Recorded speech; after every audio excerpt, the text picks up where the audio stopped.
नमस्ते to all of you. स्वागत है आज आपकी क्लास में। और लास्ट क्लास में जो हमने किया था वो 5 मिनट में एक बार रिवाइज कर लेते हैं। देखिए, लास्ट क्लास में हमने जो शुरुआत की थी, सबसे पहले एक वेबसाइट का नाम बता दिया था जहां पर सारी नॉलेज मिलती है आपको इनकम टैक्स की, दैट इज incometaxindia.gov.in। और जितना भी रिटर्न ये सब फाइल करना होता है, दैट इज incometaxindia.e-filing.gov.in में फाइल करना पड़ता है। आपको भी पता है कि इनकम टैक्स का रिटर्न फाइल करने के लिए सबसे पहले आपके पास पैन होना बहुत जरूरी है। फिर हमने बजट के प्रोसेस को समझ लिया था कि हम लोग जो इस क्लास में कर रहे हैं, दैट इज फाइनेंस एक्ट 2020 कर रहे हैं, which is related to previous year 2021, assessment year 21-22।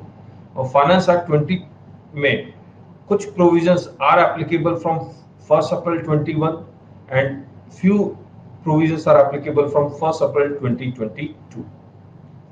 इसके बाद हमने आपको ये फाइनेंस एक्ट के जो प्रपोजल दिखलाए थे वो कहा था, इसके शुरुआत में लिख देते हैं कि this is for financial year 2021। It means it is applicable from for the assessment year 21-22। तो असेसमेंट ईयर वर्ड वो पूरे फाइनेंस एक्ट में नहीं लिखते हैं, वो लिखते हैं 1 अप्रैल 21, 1 अप्रैल 21, और कहीं लिखा हुआ है 1 अप्रैल 22। तो अगर 1 अप्रैल 21 लिखा हुआ है, इसका मतलब क्या हो गया? 1 अप्रैल 21 लिखा हुआ तो इसका मतलब हो गया वो फाइनेंशियल ईयर 2021 के लिए। अगर 1 अप्रैल 22 लिखा हुआ है तो इसका मतलब हो गया वो फाइनेंशियल ईयर 21-22 के लिए। इसके बाद हम लोग आ गए थे आपके साथ, सिलेबस डिस्कस कर लिया था हम लोग, कौन कौन से चैप्टर्स आपको करवाएंगे, तो इसको मैं स्किप कर रहा हूँ। टैक्स और गिफ्ट में फर्क कर लिया था, टैक्स कंपलसरी पेमेंट है, गिफ्ट वॉलंटरी पेमेंट है, और उसके बाद तमाम तरह की चीजें हमने की थी। फिर डायरेक्ट टैक्स इनडायरेक्ट टैक्स में डिफरेंस किया था, जहां पर हमने आपको ये बताया था direct tax is tax on income, that is income tax एक इकलौता है, और दूसरा है indirect tax, that is tax on expenditure, that is tax on expenditure. Correct है? Tax is collected after levy versus duty can be collected before levy. Please explain. बिल्कुल, देखिए क्या होता है इनकम टैक्स में पहले आप फाइनेंशियल ईयर में पैसा कमाते हैं, जिसको हम लोग प्रीवियस ईयर बोलते हैं। मान लीजिए प्रीवियस ईयर में 1 में पैसा कमाया, या प्रीवियस ईयर में पैसा कमाया, टैक्स कब देंगे? असेसमेंट ईयर 1 में। सही बात है या नहीं है?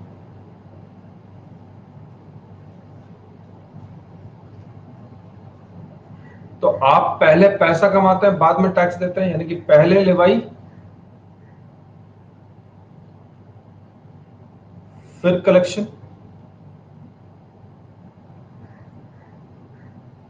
जीएसटी में क्या होता है, आप डेली बेसिस पे सप्लाई ऑफ गुड्स और सर्विसेज कर रहे होते हैं। मान लीजिए जुलाई का मंथ है, आप टैक्स कब देते हैं? अगस्त के महीने के 20 तारीख को।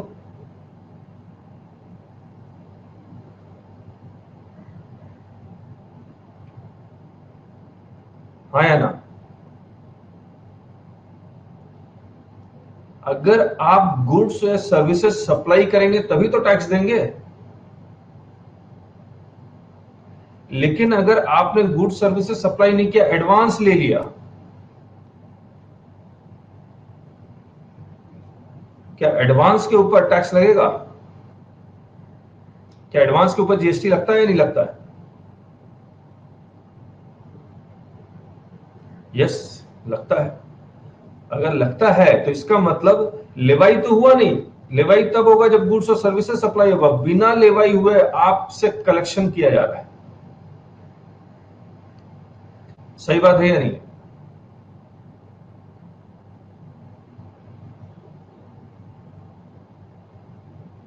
इनकम टैक्स में जब तक लेवाई नहीं होगा तब तक कलेक्शन नहीं होगा। तो इनकम टैक्स में पहले लेवाई होता है, उसके बाद कलेक्शन होता है। लेकिन जीएसटी में कलेक्शन पहले भी हो सकता है। सही बात?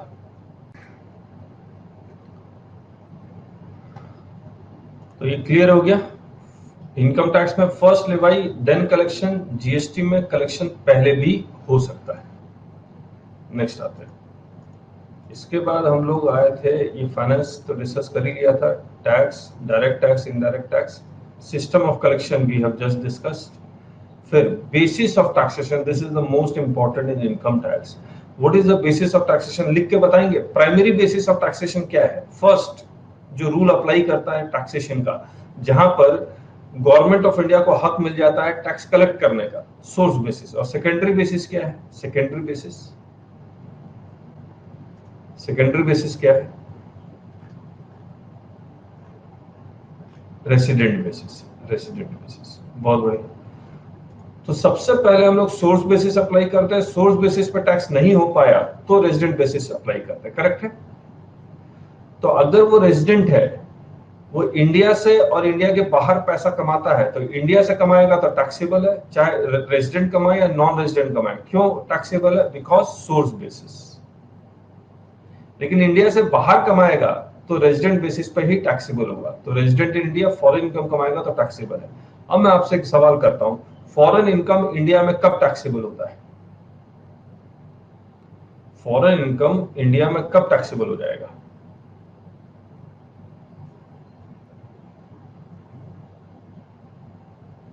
जल्दी लिख के बताइए। फॉरेन इनकम इंडिया में कब टैक्सेबल होगा? अगर वो रेजिडेंट होगा तभी टैक्सेबल होगा, ठीक है? डीटी डबल ए के बाद टैक्स कैसे लगेगा? देखिए, डीटी डबल ए तो पढ़ना पड़ेगा, उसमें बहुत सारे रूल्स है, रूल्स आर्टिकल्स उसको बोलते हैं हम लोग। उस आर्टिकल्स में लिखा हुआ है कि, और हर एक इनकम के बारे में लिखा हुआ है। जैसे एयरलाइन, इंडिया की भी एयरलाइन बाहर के देशों में उड़ती है, और बाहर के देशों की भी एयरलाइन इंडिया में उड़ती है। तो किस बेसिस पर टैक्सेशन होगा? रेजिडेंट बेसिस पे या सोर्स बेसिस पे? तो उस डीटी डबल ए में लिखा हुआ है कि एयरलाइन की जो इनकम है वो हम रेजिडेंट बेसिस पर टैक्स करेंगे।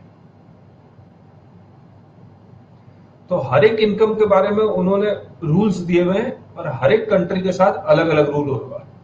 अब डेवलप कंट्री और डेवलपिंग कंट्री में अगर डीटी डबल एंटर होता है, तो मैं डीटी डबल के चैप्टर में नहीं जाना चाहता, वो अलग से हमने चैप्टर रिकॉर्ड भी किया हुआ। डीटी डबल में अगर एंट्री एग्रीमेंट होता है डेवलप और डेवलपिंग कंट्री में, तो ऑब्वियसली डेवलपिंग कंट्री कंप्रोमाइज करता है। तो अगर आपको डीटी डबल के बारे में बहुत डिटेल में जानना है, तो एक हमारी अलग से क्लास होती है इंटरनेशनल टैक्सेशन की, उसको अटेंड करना पड़ेगा। लेकिन अभी मत कीजिए, पहले आप बेसिक जानना बहुत जरूरी है। डीटी डबल ए का मन में आइडिया रखिए कि डबल टैक्सेशन को अवॉइड करने के लिए इंडिया ने करीब करीब 90 कंट्रीज के साथ एक एग्रीमेंट किया हुआ है, जहां पर डबल टैक्स अवॉइड हो रहा है।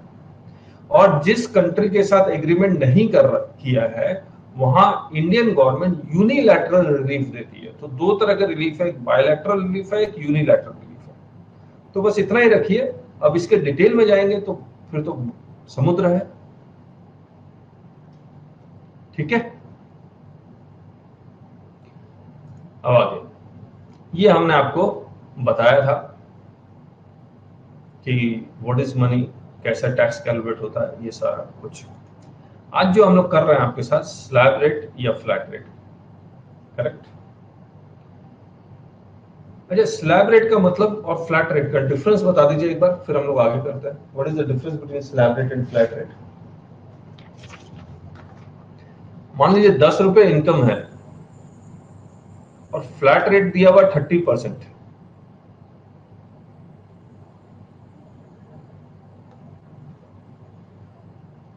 तो गवर्नमेंट क्या टैक्स कलेक्ट करेगी या नहीं करेगी?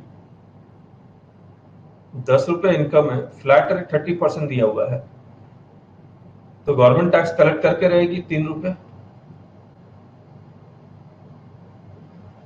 और स्लैब रेट का मतलब, स्लैब रेट का मतलब कि आपकी कुछ इनकम तक आपसे टैक्स नहीं लेंगे, तो वो एक लिमिट स्पेसिफाई करेगी कि इस लिमिट के बाद हम टैक्स नहीं लेंगे। सही बात है या नहीं?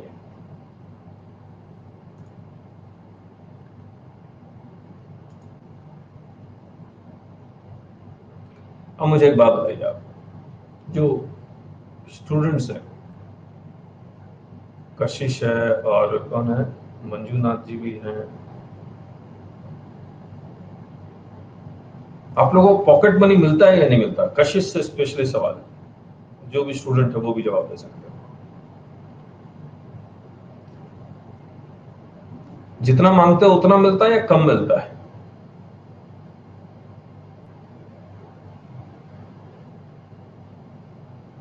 बताइए, जितना मांगते हो उतना मिल जाता है या कम मिलता है? कम मिलता है।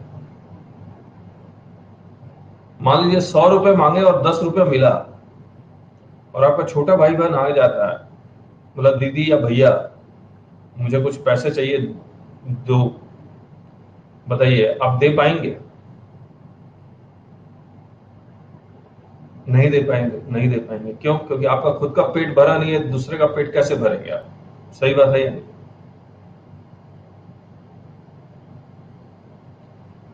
तो जो इंडिविजुअल है, जो मैं लास्ट क्लास में भी कह रहा था, जिनको भूख लगती है, जिनके पेट है, उनको पहले अपना पेट भरना पड़ेगा।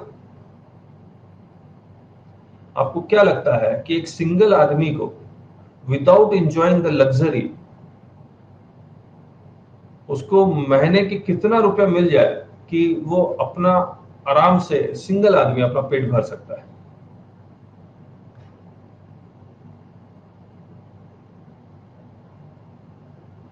जल्दी बताइए।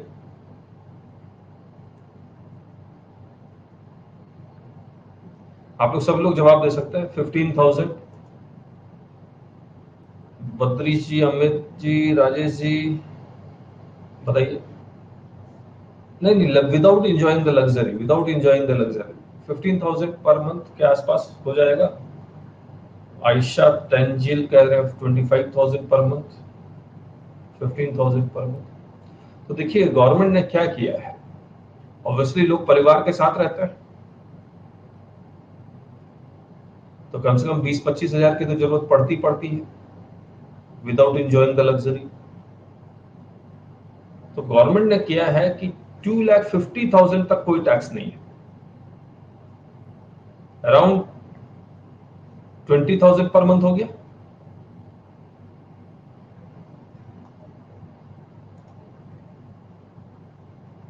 सही बात है या नहीं? अप टू 2,50,000 कोई टैक्स नहीं। और सही बात भी है। अब गवर्नमेंट क्या करिए, आप अपना पेट भर लीजिए, भरने के बाद खाओ पियो मौज करो, लेकिन उससे पहले थोड़ा बहुत टैक्स भी दे दो। सेविंग करते हैं तो टैक्स भी दे दो। करेक्ट है?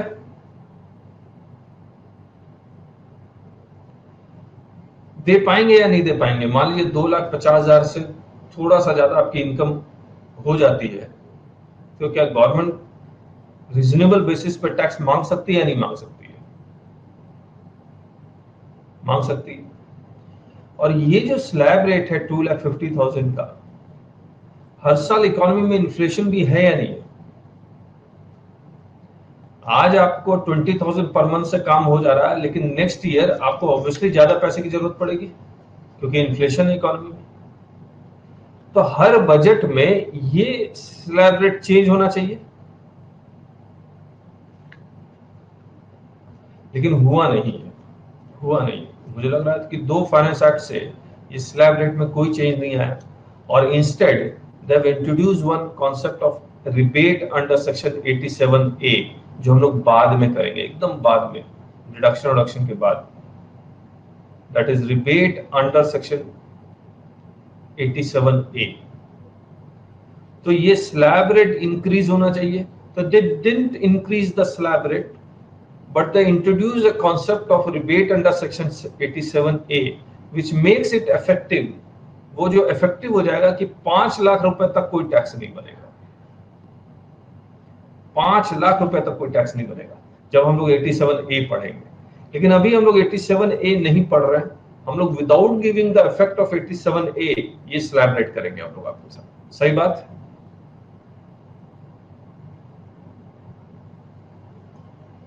लिखिए यस सर नो, मुझे पता लगना चाहिए।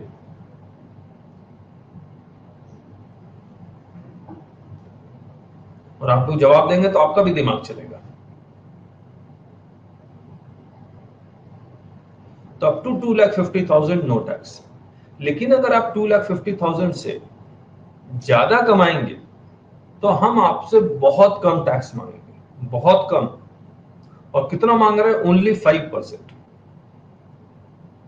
इन 5% किस अमाउंट का मांग रहे हैं?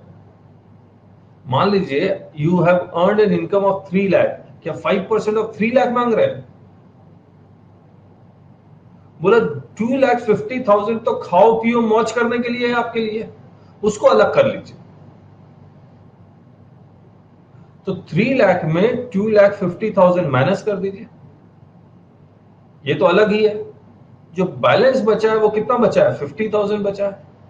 इस 50,000 पे हम टैक्स मांग रहे हैं आपसे, कितना? 5%। कितना हो जाएगा ये? 1,500। सही बात है। अब जो 3 लाख रुपए कमा रहा है, सॉरी 2,500, अब जो 3 लाख रुपए कमा रहा है, 2,500 टैक्स देने के बाद उसके पास कितना बचेगा? अच्छा खासा बचेगा।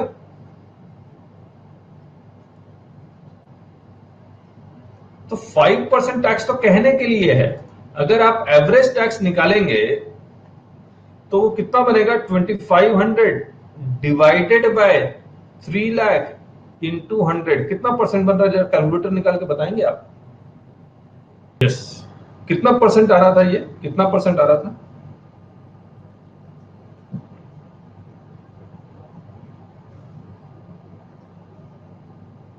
83%। 83% आ रहा है। इतना ज्यादा कैसे आएगा? Okay okay, 0.83%। अब आप समझिए, ये कहने के लिए तो 5% लगा रहे, लेकिन जो आपका एवरेज रेट ऑफ टैक्स निकल रहा है वो सिर्फ 0.83% निकल रहा है। सही बात है या नहीं?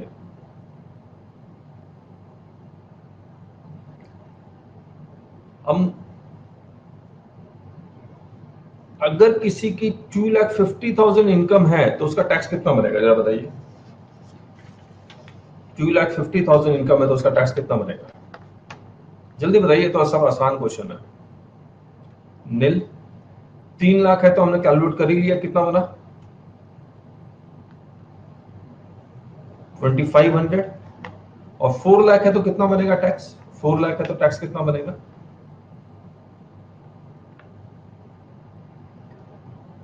जल्दी बताइए। ये सब सिंपल मैथमेटिक्स है, आप अपने दिमाग में भी कैलकुलेट कर सकते हैं।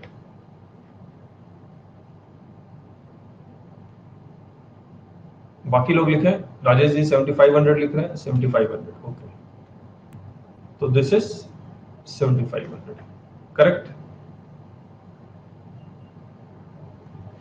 अब 5 लाख है तो कितना टैक्स बनेगा?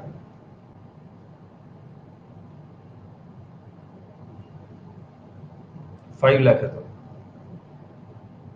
12,500।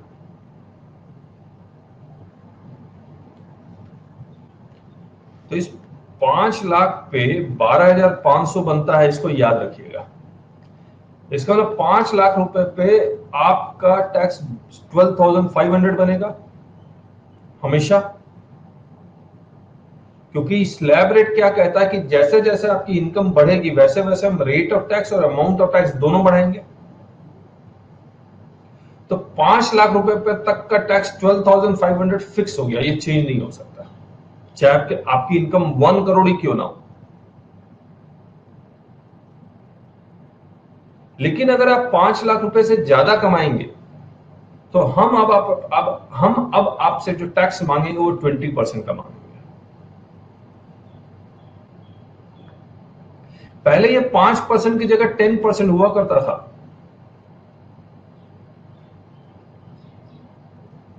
इन गवर्नमेंट ने क्या किया, स्लैब रेट तो नहीं बढ़ाया, लेकिन 10% से 5% कर दिया।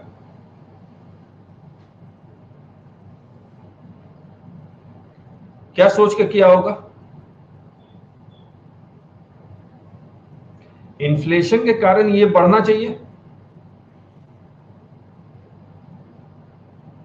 तो गवर्नमेंट इसको नहीं बढ़ा के इस 10% को 5% कर दिया,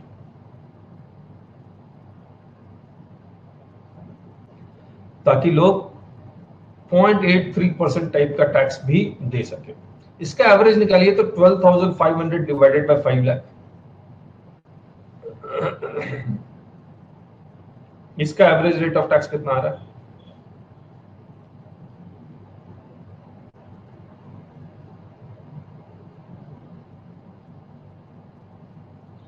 2.5%।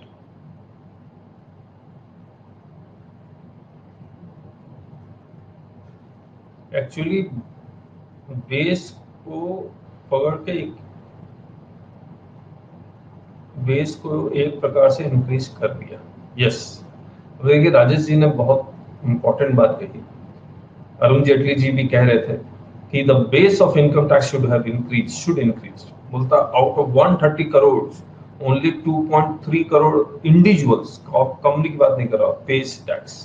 ऐसा हो सकता है कि सिर्फ 2 करोड़ 130 करोड़ में से 2 करोड़ लोग पैसा कमा रहे हैं? ऐसा तो नहीं होगा ना, 2.5 लाख से ऊपर तो बहुत लोग कमा रहे हैं। तो government do not want to increase this base of 2,50,000। Therefore what they did कि बेस को सेम रहने दिया और इसको 10 की जगह 5 कर दिया। अब आगे आते हैं, अगर आप 5 लाख रुपए से ज्यादा कमाते हैं, if you earn more than 5 lakh but up to 10 lakh, तो हम आपसे 20% टैक्स मांगेंगे। इन 20% किस अमाउंट का मांगेंगे? 20% किस अमाउंट का मांगेंगे? जो 5 लाख रुपए से जितना ज्यादा कमाओगे उस पर मांगेंगे, क्योंकि 5 लाख रुपए पर तो टैक्स फिक्स हो गया है। कितना? 12,500। करेक्ट है? तो if I am earning 6 lakh, तो 20% वो किस अमाउंट पे लगाएंगे? 20% किस अमाउंट पे लगाएंगे? 1 लाख। लेकिन 5 लाख रुपए पे टैक्स फिक्स है। कितना? 12,500। अगर 5 लाख रुपया मैंने माइनस किया है, तो 5 लाख रुपए का टैक्स मैं प्लस करूंगा, हाँ या ना?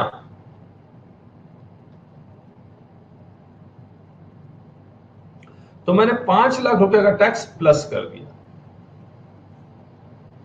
तो आप बताइए, अगर 6 लाख रुपए इनकम है मेरी, तो उसमें मैं 5 लाख माइनस करूंगा तो कितना आएगा? 1 लाख। 1 लाख का 20% कितना होता है? 20,000 प्लस 12,500, तो ये आएगा 32,500। अब 32,500 का डिवाइडेड बाय 6 लाख का एवरेज निकालिए, कितना होता है?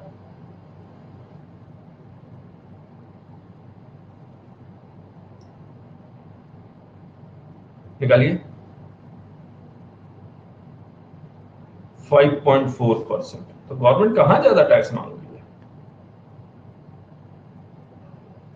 कहने के लिए 20% है।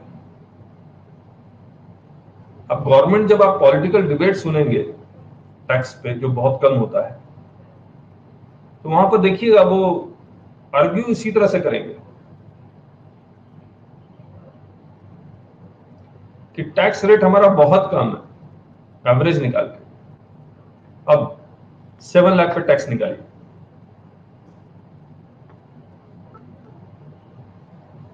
7 लाख पे टैक्स निकालिए।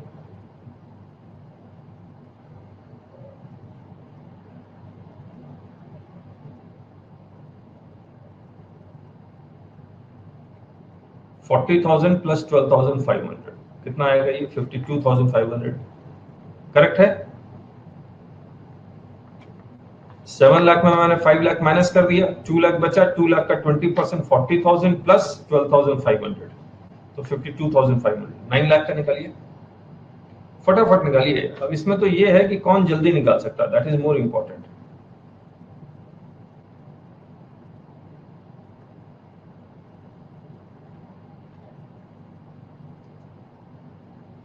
$92,500।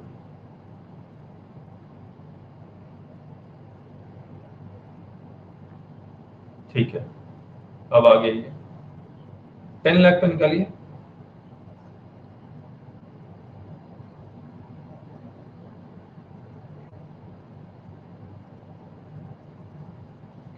1,12,500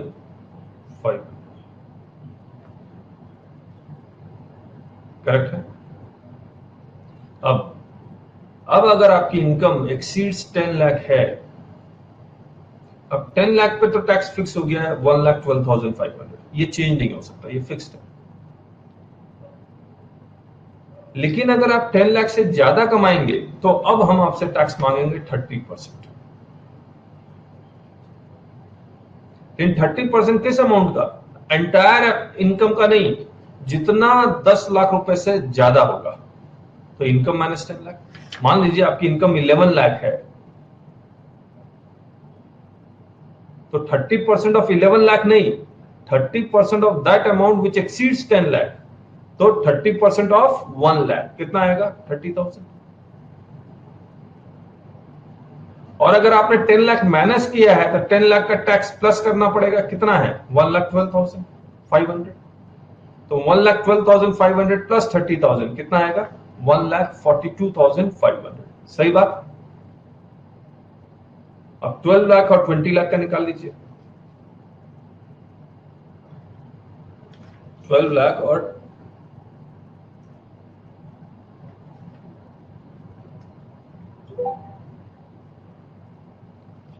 1,72,500,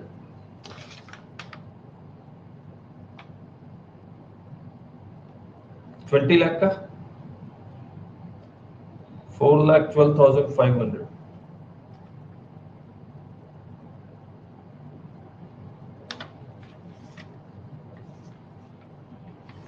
ठीक है।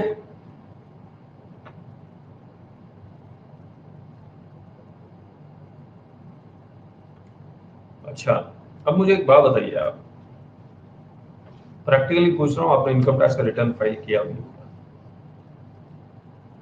अगर किसी की इनकम 5,01,000 है या 5,10,000 है, तो आप लोग उसकी रिटर्न कितना भरते थे?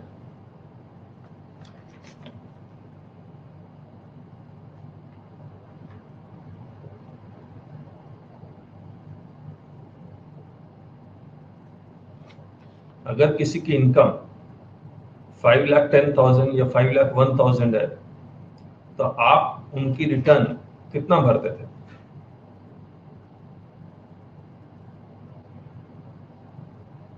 5 लाख का। क्योंकि आपको भी पता था और जो क्लाइंट है उसको भी पता था कि 5 लाख रुपए से ऊपर आप 20% के ब्रैकेट में आ जाएंगे।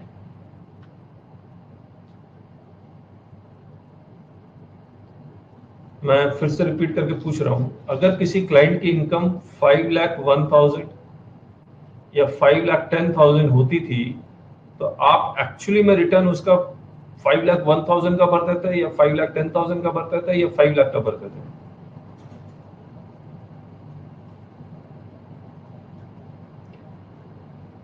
अमित जी 5,10,000 का, 5 लाख का। मोस्ट ऑफ द कुछ लोग करने लगे, लेकिन कोई खास फर्क नहीं पड़ता है, क्योंकि 5 लाख पे तो टैक्स फिक्स था 12,500, और सिर्फ ये जो 10,000 था उसी पे 20% एक्स्ट्रा था।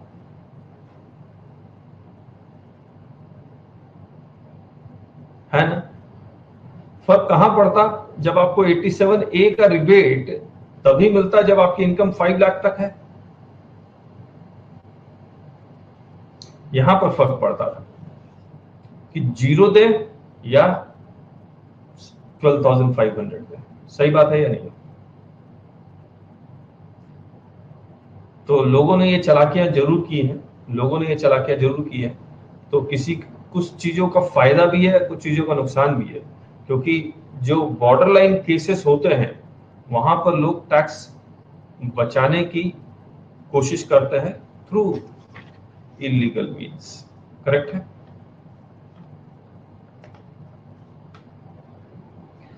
अब एग्जाम पर्पस के लिए ये आपको याद करना पड़ेगा, क्योंकि एग्जाम में ये स्लैब रेट दिया हुआ नहीं होता है, ये आपको याद करना पड़ता है।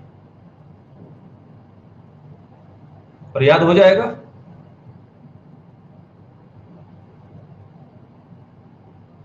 प्रैक्टिस में तो किताब खोल के देख लेते हैं। लेकिन एग्जाम में आपको याद करना पड़ेगा। अब आगे आइए, इन्होंने क्या किया, जिनकी उम्र, और एक स्लैब रेट बनाया। तो एक स्लैब रेट 1 था जो हम लोग कर चुके हैं आपके साथ, और एक स्लैब रेट 2 बनाया जिनकी उम्र कम से कम 60 ईयर्स हो, at least 60 years in a financial year. तो स्लैब रेट 2 लगेगा। और जब at least 60 years in a financial year है तो 1 अप्रैल टू 31 मार्च में कभी भी वो 60 ईयर्स, 1 अप्रैल को 60 ईयर्स हो गया तो आपको ये स्लैब रेट 2 का बेनिफिट मिल जाएगा। और स्लैब रेट 2 है क्या, वो दिखाता हूं आपको। स्लैब रेट 2 ये है कि अप टू 3 लाख कोई टैक्स नहीं है, बाकी वैसे चलता रहेगा। लेकिन इसको समझाने से पहले एक बार यहां आते हैं। अब मान लीजिए आप फाइनेंशियल ईयर 2021 का निकाल रहे हैं। किस फाइनेंशियल ईयर का निकाल रहे हैं? 2021 का निकाल रहे हैं। तो आपको एज कब देखनी है? 60 ईयर्स की हो गई है, वो कब देखनी है? 1 अप्रैल 20 को देखनी है। सही बात है या नहीं है? तो 1 अप्रैल 20 में मैं 60 ईयर्स माइनस करूंगा तो जिनका डेट ऑफ बर्थ, 1 अप्रैल 1960 या उससे पहले हो, या उससे पहले का हो, तो वो 60 ईयर्स 2021 में आ जाएगा और उसका बेसिक एग्जेम्पशन 3 लाख हो जाएगा। हम लोग का और आपका बेसिक एग्जेम्पशन कितना है? 2,50,000 है।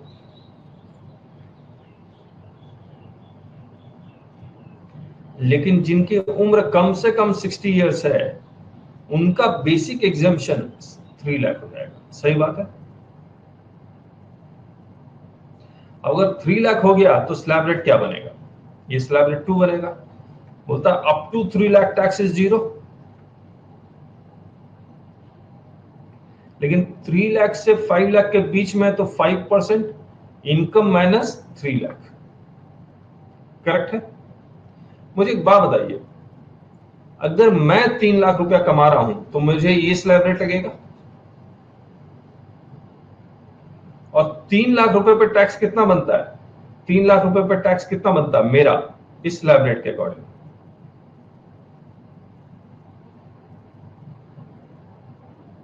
2500 बनेगा।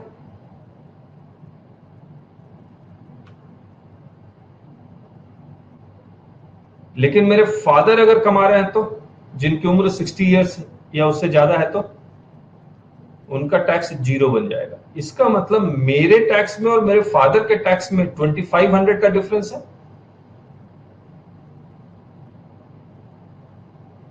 हाँ या ना? तो मैं क्या करूंगा, यहां पर 12,500 प्लस करता था, यहां मैं माइनस 2500 कर दूंगा, यहां भी माइनस 2500 कर दूंगा, तो ये आ जाएगा मेरे फादर का स्लैब रेट।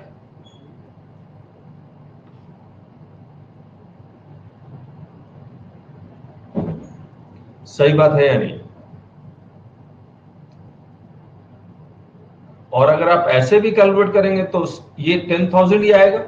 मैं अगर आपसे पूछूं 5 लाख पे टैक्स कितना बनता है तो आप क्या कहेंगे इस स्लैब रेट के अकॉर्डिंग?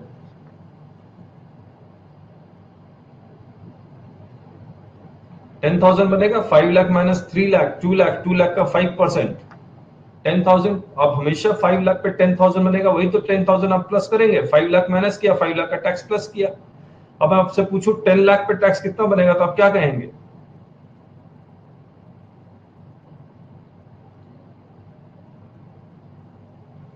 10 लाख पे टैक्स कितना बनेगा? 1,10,000। 10 में माइनस 5 किया तो 5 लाख, 5 लाख का 20%, 1 लाख, 1 लाख प्लस 10,000, 1,10,000। बात तो एक ही है। तो मैं ये आपको एग्जाम पर्पस के लिए ये स्लैब रेट याद करने की जरूरत नहीं पड़ेगी। आप सिंपली क्या कीजिए, यही स्लैब रेट याद कर लीजिए और एक्स्ट्रा 2500 माइनस करते रहिए, जिसका नाम मैं टैक्स कंसेशन दे रहा हूं। बेयर एक्ट में ये नाम नहीं है, ये नाम मैंने क्रिएट किया हुआ है। और एग्जाम में ये नहीं पूछता कि स्लैब रेट का वर्किंग नोट दिखलाओ कि किस what is the step by which you have computed the tax. वो सिंपली ये कहता कंप्यूट द टैक्स। करेक्ट है?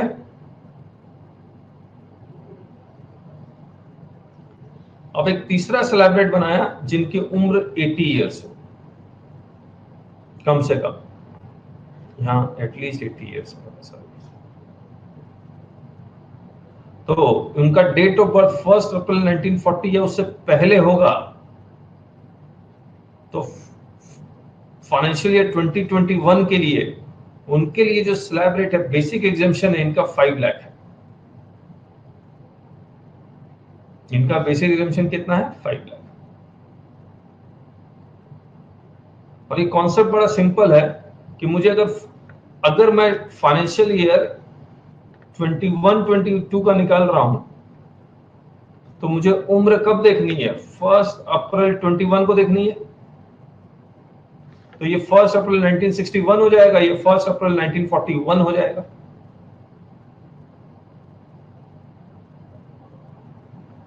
यस और नो? अब आगे आइए। अब मुझे एक बात बताइए आप, तो एक तीसरा स्लैब रेट है ये 80 इयर्स वालों के लिए। इसमें क्या है? बेसिक एग्जेम्पशन 5 लाख है, तो 5 लाख तक टैक्स नहीं है। तो अगर 5 लाख तक टैक्स नहीं ले, तो ये वाला जो मेरा वाला स्लैब का 5% का ब्रैकेट तो खत्म ही हो जाएगा। डायरेक्ट इनका ये शुरू होगा। अगर मैं 5 लाख रुपया कमा रहा हूं, तो मुझे टैक्स कितना देना पड़ रहा है?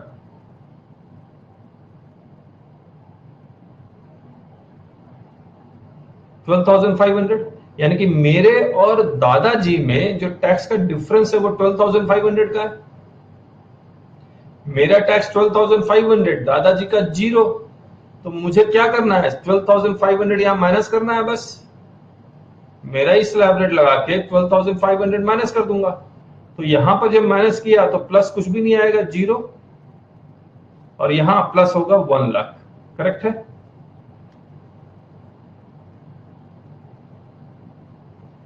अब आप यूं भी देखिए, 5 लाख रुपए पे टैक्स 0 है, तो 5 लाख रुपया मैं इनकम माइनस कर रहा हूं, तो 5 लाख रुपए का टैक्स प्लस करना है। वो प्लस कितना करूंगा? 0, क्योंकि 5 लाख रुपए पे तो टैक्स है ही नहीं। सही बात? अब आ गई, अगर आपकी इनकम 5 लाख से ज्यादा और 10 लाख के बीच में है, तो आपको टैक्स कितना देना पड़ेगा? 20%। इन 20% किस अमाउंट का? जो 5 लाख रुपए से ऊपर है, तो ये आ गया, प्लस कुछ नहीं करना। अब अगर आपका इनकम 10 लाख है, तो आपका टैक्स कितना बनेगा? अगर आप इनकम 10 लाख है, तो टैक्स कितना बनेगा? यहां पर 10 - 5 का 20%, 1 लाख। तो 10 लाख पे तो टैक्स फिक्स हो गया है 1 लाख। अब 10 लाख से ऊपर अगर इनकम है, तो मुझे 10 लाख माइनस किया है, तो 10 लाख का टैक्स मैं प्लस करूंगा। सही बात?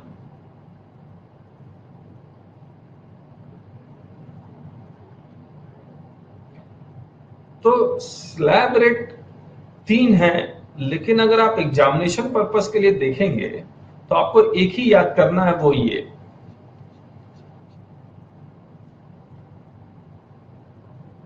करेक्ट? और 60 इयर्स में है तो 2500 माइनस करते रहिए, और 80 इयर्स है तो 12,500 माइनस करते रहिए। तो slab rate basic exemption 2,50,000, 60 years वालों के लिए 3 लाख, ये 80 इयर्स वालों के लिए 5 लाख। टैक्स कंसेशन ये हमने लिख दिया।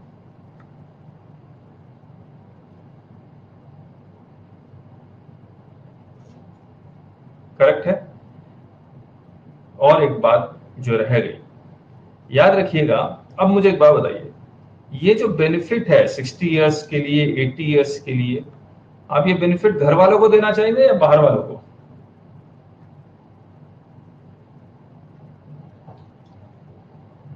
घर वाला कौन है? घर वाला कौन है? रेसिडेंट। घर वाला कौन है? रेसिडेंट। तो ये जो बेनिफिट है वो resident senior citizen, resident very senior citizen बोल लीजिए, या रेसिडेंट सुपर सीनियर सिटीजन बोल लीजिए, नाम दे दिया आप। अब मुझे एक बात बताइए, अब आप नॉन रेजिडेंट सीनियर सिटीजन के लिए कौन सा स्लैब रेट लगेगा, 1, 2 या 3? नॉन रेजिडेंट सीनियर सिटीजन के लिए कौन सा स्लैब रेट लगेगा? 1 लगेगा, यानी टैक्स कंसेशन 0 है। यही वाला स्लैब रेट से आप कैलकुलेट कर लीजिए, उतना टैक्स आ जाएगा। लेकिन रेजिडेंट सीनियर सिटीजन के लिए 1, 2, 3 कौन सा? 2। और रेजिडेंट सुपर सीनियर सिटीजन के लिए 3। जब मैं रेजिडेंट सीनियर सिटीजन बोलूंगा, रेजिडेंट सीनियर सिटीजन बोलूंगा, तो उसकी उम्र कितनी? At least 60 years in the financial year. जिस फाइनेंशियल ईयर की आप इनकम निकाल रहे हैं, उस फाइनेंशियल ईयर में उसकी उम्र कम से कम 60 ईयर्स होनी चाहिए। और याद रखिएगा, मैं बार बार टैक्स में ये बोलूंगा, financial year change rule change, financial year change rule change. सही बात है या नहीं है? मान लीजिए किसी की फाइनेंशियल ईयर 21, 22 में वो 60 ईयर्स का हो रहा था, और 2021 में वो 59 ईयर्स का था। तो यहां स्लैब रेट 1 लगा होगा, यहां जब आएंगे तो स्लैब रेट 2 लग जाएगा। तो financial year change rule change, यहां इनकम कुछ और होगी, यहां इनकम कुछ और होगी।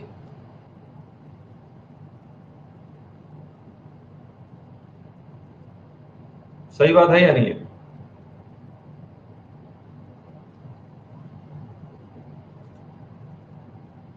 अब एक छोटा सा काम, यहां भी मैं रेजिडेंट लिख देता हूं, यहां भी रेजिडेंट लिख देता हूं।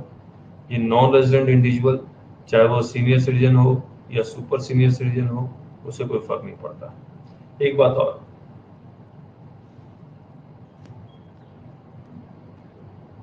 ये जो स्लैब रेट है वो किसको एप्लीकेबल है? किसको किसको एप्लीकेबल है? इंडिविजुअल को, एचयूएफ को,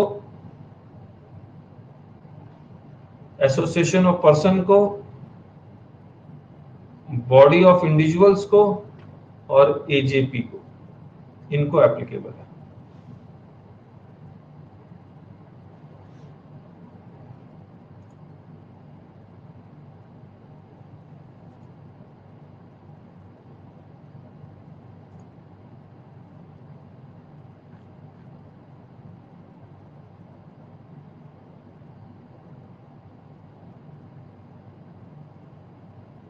ठीक है, तो फिलहाल हमने किताब में इंडिविजुअल और एचयूएफ ही लिखा है, लेकिन जब हम लोग आगे बढ़ेंगे, क्योंकि हमने एओपी क्या होता है, बीओआई क्या होता है, ये नहीं बताया है, लेकिन इंडिविजुअल और एचयूएफ सबको जनरली पता होता है। इंडिविजुअल एचयूएफ चाहे रेजिडेंट हो या नॉन रेजिडेंट हो, उनको स्लैब रेट 1 ही एप्लीकेबल है। करेक्ट है?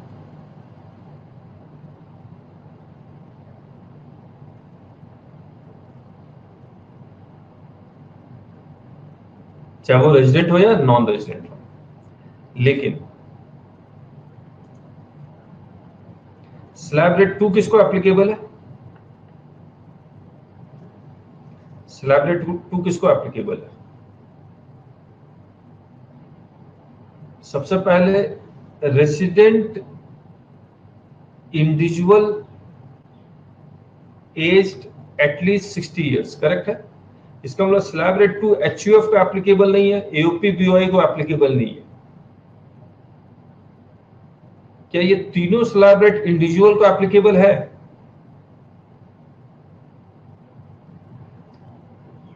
तीनों स्लैब रेट इंडिविजुअल को एप्लीकेबल है, लेकिन स्लैब रेट 1 तो सभी को एप्लीकेबल है, एचयूएफ, एओपी, बीओआई सभी को एप्लीकेबल है, चाहे वो रेजिडेंट हो या नॉन रेजिडेंट हो। तो आपको सोचना कब है कि जब इंडिविजुअल है तभी आपको उम्र और दूसरा कंडीशन रेजिडेंट देखनी है, क्योंकि घर वालों को ही बेनिफिट देना है। क्या कंपनी और पार्टनरशिप फर्म या एलएलपी को स्लैब रेट एप्लीकेबल है? नहीं है। उनके लिए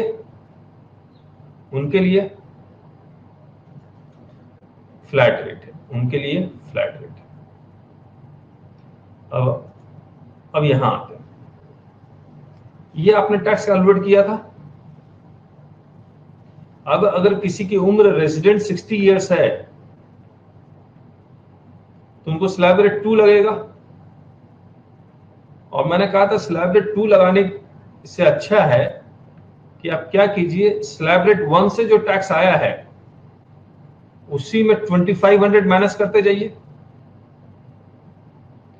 बताइए यहां पर कितना टैक्स बनेगा? नील। यहां 5000, यहां 10,000, 50,000, 90,000, 1,10,000, 180, 4,10,000। सही बात है। अब अगर किसी की उम्र रेजिडेंट, कोई किसी की एज रेजिडेंट है 80 इयर्स है ड्यूरिंग द फाइनेंशियल ईयर, जिस फाइनेंशियल ईयर में आप कैलकुलेट करना चाहते हैं, तो यहां पर स्लैब रेट 3 लग जाएगा।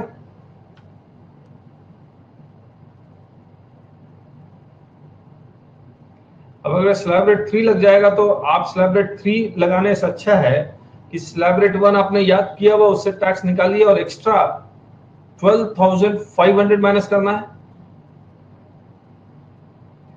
तो मैं 5 लाख तक टैक्स जीरो हो जाएगा।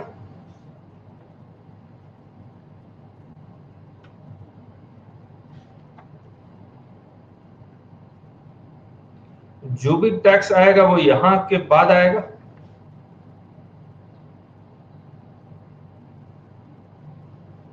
और 12,500 माइनस करना, तो 40,000।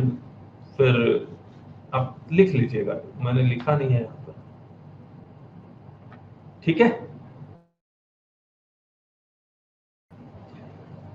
80,000, यहां 80,000 आएगा, 12,500 माइनस करना है। सही बात। यहां 1 लाख आएगा, यहां 1.70 आएगा, यहां 4 लाख आएगा।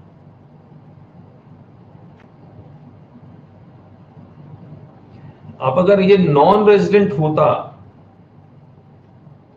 या 80 इयर्स का तो है लेकिन नॉन रेजिडेंट है, 60 इयर्स का तो है लेकिन नॉन रेजिडेंट है, तो स्लैब रेट 1 के अकॉर्डिंग कैलकुलेट होगा, यानी कि ये पूरा का पूरा टैक्स आएगा सेम। और अगर एचयूएफ है, एओपी है, बीओआई है, तो भी ये सेम यही वाला स्लैब रेट 1 के अकॉर्डिंग आएगा।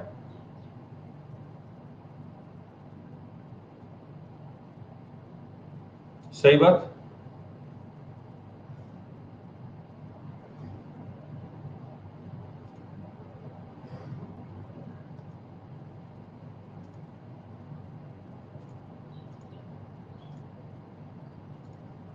मैं आपको किताब दिखाता हूं। हमने ये हमारा पहला चैप्टर है basic concepts, difference between tax and gift, last class में किया था। Difference between direct tax and indirect tax last class में। लेवाई कलेक्शन असेसमेंट लास्ट क्लास में। Basis of taxation, source basis, resident basis, ये भी लास्ट क्लास में। तो यहां तक हमने लास्ट क्लास में किया था। आज हमने जो शुरू किया था दैट इज स्लैब रेट। तो ये पीडीएफ शेयर कर दूंगा।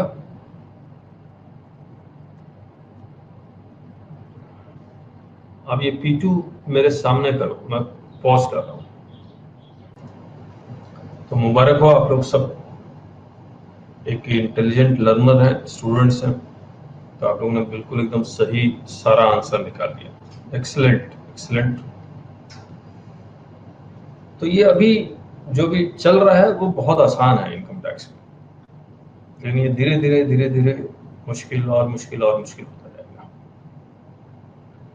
तो ये मुश्किल, ये सब्जेक्ट आपको ना लगे उसके लिए आपको लगातार डेली बेसिस पे 24 घंटे के अंदर इस टैक्स को याद करना पड़ेगा, रिवाइज करना पड़ेगा। और याद करना बहुत जरूरी है, मेमोरी में होना बहुत जरूरी है, नहीं तो ना आप लिख पाएंगे, ना कैलकुलेशन हो पाएगी, ना कंप्यूटेशन हो पाएगा, ना आप बोल पाएंगे, कुछ नहीं कर पाएंगे। You will be feeling like a disabled person in income tax. और जीएसटी में भी वही कहानी है। तो आपको 10 साल हो गया होगा प्रैक्टिस करते हुए, लेकिन जब तक आप याद नहीं करेंगे तब तक नहीं होगा। नॉन रेजिडेंट एज 79 ईयर्स है तो स्लैब रेट 1 लगेगा। स्लैब रेट 1 के अकॉर्डिंग 3 लाख पे टैक्स 2500। ठीक है। अब ये जो कॉन्सेप्ट ऑफ इनकम है वो हम लोग नेक्स्ट क्लास में करेंगे, यानी कि कल, क्योंकि ये आधे घंटे में तो नहीं कंप्लीट होने वाला, थोड़ा लंबा है, तो इसको हम लोग नेक्स्ट क्लास में करते हैं। तो कल मिले आपसे और हम लोग ये चैप्टर कंप्लीट कर लेंगे फिर। और ये फर्स्ट चैप्टर की पीडीएफ में शेयर कर दूंगा आपके साथ।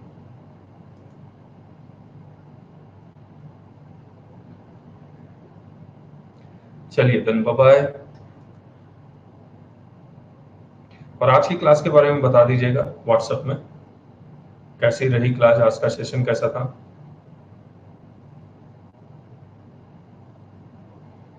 व्हाट्सएप में